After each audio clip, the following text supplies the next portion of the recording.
Bonsoir à tous. Du monde sur les routes pour ce nouveau week-end de départ en vacances. La soirée est classée rouge en Bourgogne-Franche-Comté dans le sens des départs. Ce sera rouge aussi toute la journée demain. Soyez prudents donc si vous prenez le volant. Dimanche, ce sera un peu plus calme. Orange dans le sens des départs et vert dans celui des retours. Dans l'actualité aussi, les orages qui ont frappé la région. 800 foyers étaient encore privés d'électricité cet après-midi en Bourgogne, selon Enedis. Les violents orages et les rafales de vent à plus de 100 km/h ont provoqué d'importants dégâts sur le réseau électrique, notamment des chutes d'arbres et de branches sur les lignes. Dans le Jura, à Montmoreau, la chute d'un arbre a endommagé la toiture d'une maison. Heureusement, il n'y a eu aucun blessé. En Saône-et-Loire, une soixantaine de pompiers sont encore mobilisés pour éteindre le feu qui s'est déclaré mercredi à la Grande Verrière près d'Autun. Plus de 60 hectares ont brûlé. Les os découverts dans le Tarn sont-ils ceux de Delphine Jubilard? Les analyses sont en cours depuis cet après-midi. 2 fémurs ont été retrouvés à l'endroit indiqué par Cédric Jubilard. Les fouilles sur la zone où les ossements ont été découverts se sont terminées dans l'après-midi. Mobilisation demain des écologistes de Côte-d'Or. Ils manifestent contre la loi d'urgence agricole.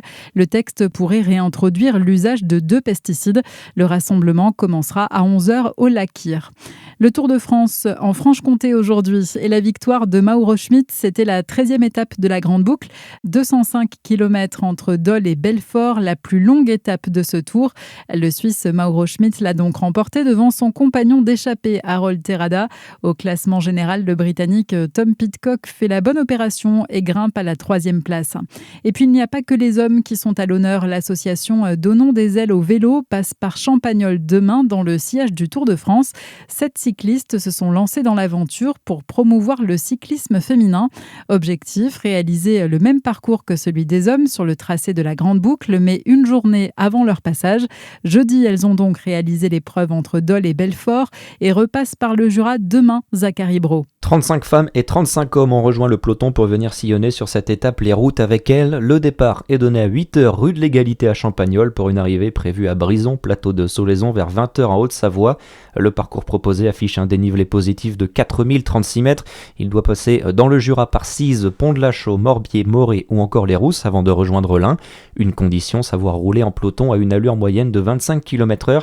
Et derrière le défi sportif, cette aventure veut surtout changer les représentations dans ce sport, promouvoir l'égalité et l'inclusion, développer le cyclisme au féminin dans les territoires français, mais surtout inspirer d'autres femmes et les encourager à se lancer dans la pratique. Merci Zachary Brault. Et puis l'arrivée d'un nouveau joueur au Dijon Métropole Handball. Le club officialise le retour du gardien de but portugais Manuel Gaspar. Il s'est engagé pour 1 an. Bonne soirée sur Fréquence Plus.